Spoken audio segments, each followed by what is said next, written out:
But I've had the privilege of working with you for these past couple of years. It's been wonderful.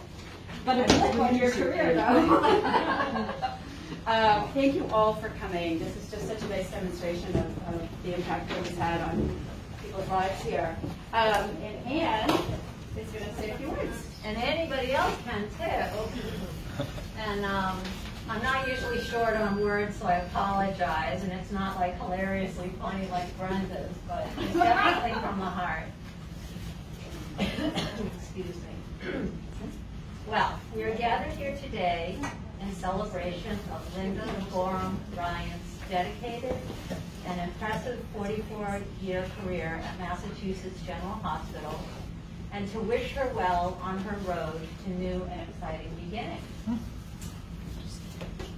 When you look up the definition of angel, it says, a spiritual being believed to act as an attendant, agent, or messenger of God, conventionally represented in human form with wings and a long robe. The definition also states a person of exemplary conduct or virtue. I know that nurses are euphemistically called angels, but in the case of Linda, the definition of true angel on earth really embodies who Linda Gorham Ryan truly is, a person with the utmost integrity, kindness, and charity of heart. Linda's journey at MGH was bumpier than she may have liked. She began her nursing career at MGH on July 17, 1978, on Phillips House 6 until 1985. For those of you younger or newer folks, the Phillips House used to be the building that's now called the Founders House, if you guys know where that is. So that's where we were actually housed. Kathy Carafa was the head nurse on Phillips House 6, and I am sorry, but that was what the position was called in those days, head nurse. And later, Jeff Johnson, and then Nancy Skinner, who Linda described as a beautiful person. Fact is that Phillips House 6 is not where Linda was originally hired to work. She was hired to begin on Phillips House 7, Terry McQuaid's unit. However, she was informed that very day by Mrs. Sheehy, the administrator of the Phillips House, that she was instead going to go to Phillips House 6. Now, in 1985, it was decided that Phillips House 6 would turn into a medical unit. Sound familiar?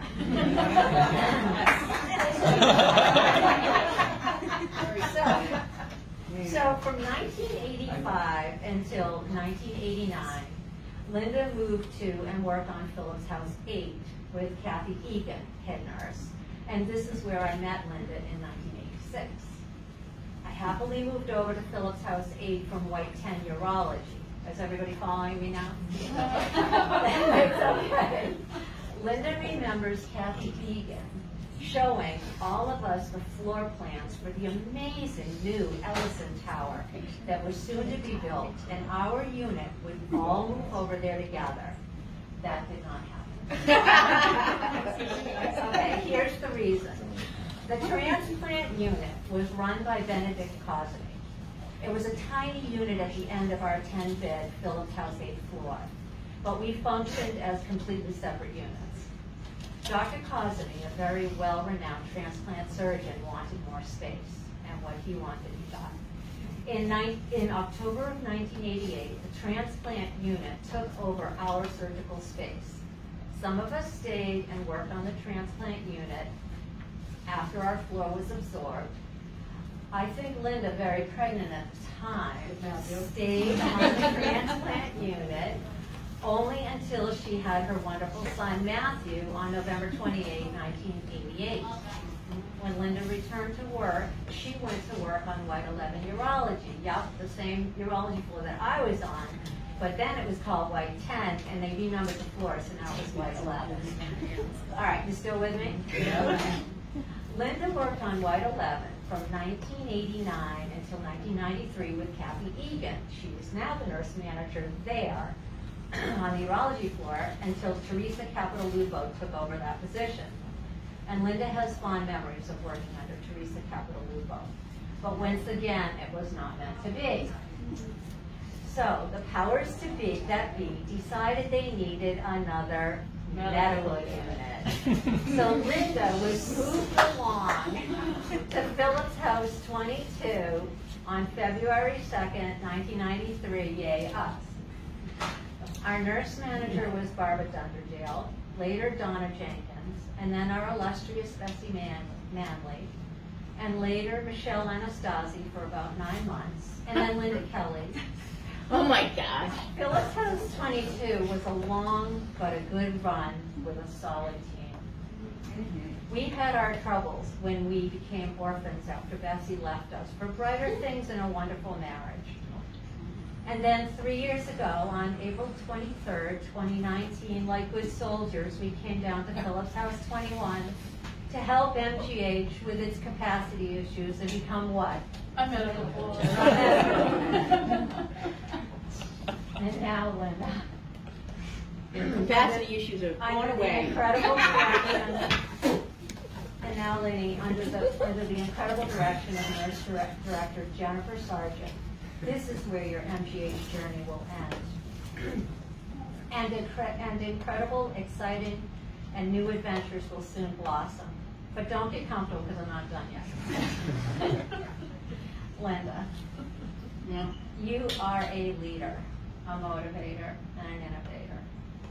You were the first person that I knew who put in the voluminous amount of work required for and applied to and received recognition as an advanced clinician level RN on the MGH clinical ladder. You later went on to apply for and achieve the well-deserved level of clinical scholar, which is the highest honor on the MGH clinical ladder, and I bow to you. This demonstrates your true character, Linda. It illustrates your steadfast motivation, dedication, and is a tribute to your knowledge and clinical expertise as a nurse in an acute care hospital setting. As a clinical scholar, you saw a need on our unit, and you spearheaded and led a critical initiative, that of starting the practice of monthly ethics rounds on our unit, a much-needed forum that allows staff to speak freely in a safe space, a place where there is no judgment, no right or wrong. You gave us a structured forum where we could gather and let go of pent-up and complicated feelings of powerlessness, inadequacy, frustration, and confusion.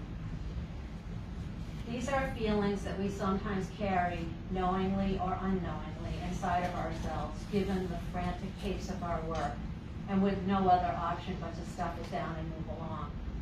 You gave us a place where you additionally furnished us with qualified clinical experts to hear and really listen to us speak our pain and voice our internal struggles regarding extremely complicated clinical cases with all of their convoluted and unreasonable dynamics.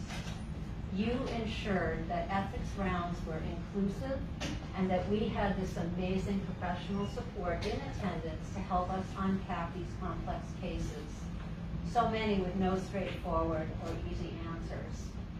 You will always be remembered for our ethics rounds, and once again I bow to you. Linda, your memory, you know, the one how you remember everything, it's kind of freaky. And I mean that lovingly. You are an incredible historian. Your ability to remember specific people, dates, parties, deaths, births, it's uncanny. You do have a memory like an elephant, and I revere elephants that are highly intelligent with complex emotions, feelings, compassion, and an incredible memory. Your bio that I read earlier, and my own for that matter, came from you. Thank you for being so gracious. You are my go-to for so many things, Linda, and you always answer with a fact. You are my fact checker. But seriously, Lenny, you embody kindness, love, generosity, and compassion like no other. The love that you have for your late mother, your dear late husband Tom, your children, grandson Aaron, and grandchildren to come, extended family, friends, your church, and I could go on. It's beyond bountiful. You are what makes this world a beautiful place, and I am deeply grateful that you have come into all of our lives. And so, from all of us, Linda, please go forward in your journey and continue to spread your light and love, giving and spreading pure joy wherever you choose to go.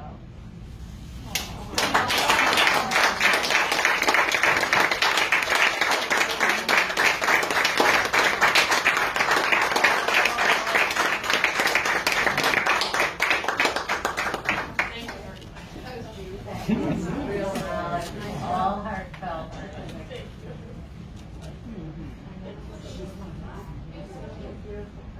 I appreciate that, again. That's a lot of work. Scott, even if I give you I know all the dates. And everything's going to happen to me. I remember. Someday they'll say, remember Linda Ryan had a good memory? You know, I think you're going to have that. You're going to say something? That was really a beautiful tribute and so deserving to Linda to hear that. Every bit of it is true. And Linda, you are an exceptional nurse, person, mother, friend, grandmother, and I'm always just amazed at your energy to do all the extracurriculars that you do outside of making this and making that and being here and being there and in the choir and or helping a friend, an elderly friend, or whoever it might be. I mean, as Ann says, you can go on and on and on. But, you really have exemplified, excellent practice in nursing and beyond it. Your character, as Ann described, is just absolutely above all. It really is, with your integrity. I've always appreciated your honesty in calling a situation, what it really is, in a way that speaks the truth, because that isn't often the case, in big organizations and all. And I just have so much respect and admiration for you as a person and as a nurse. And the Mass General won't be the same when you're gone. So, but congratulations to you, because you are deserving of a retirement too. Thank you. Thank you so much.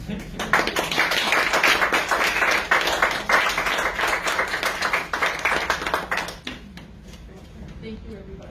We're going to bring up your awesome scrubs you always wear. You always cheer me up when you always do that. And how about the food and the cookies? Oh, yeah. And when it's 2-bite brownie day, I'm like, oh, Change of shift will not be the same. that's right. No ice cream sundaes for me. Oh. We'll just have to send them in. And Linda, I feel like you've given everybody at least one card. You've given everybody a card, and you're always the one to be organizing for, somebody has something going on in their family, and so we're really gonna miss that. Thank you.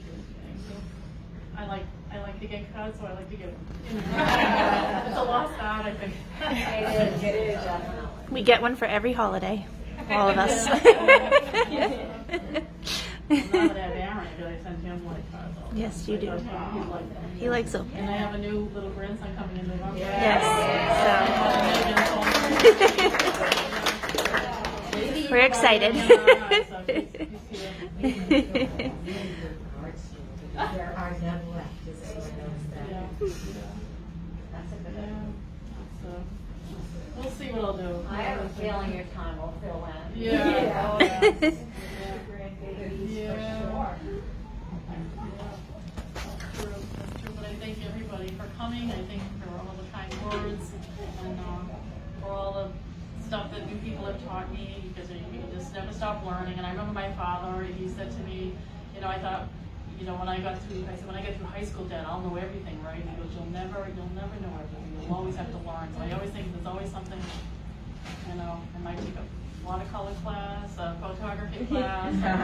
I there's so many things in my head. I want to learn how to sew a little better because I like to sew, and I love to crochet blankets, so I bought yarn. I'm going to make Aaron a red blanket. That's his favorite color. And his other one that I made him 4 years ago looks pretty worn, you know, but he loves it. Well loved. He's well loved, yeah. Thank you, everybody. I appreciate it. Thank you. Everything. Thank you. I just want to mention, I'm the oldest in the family, and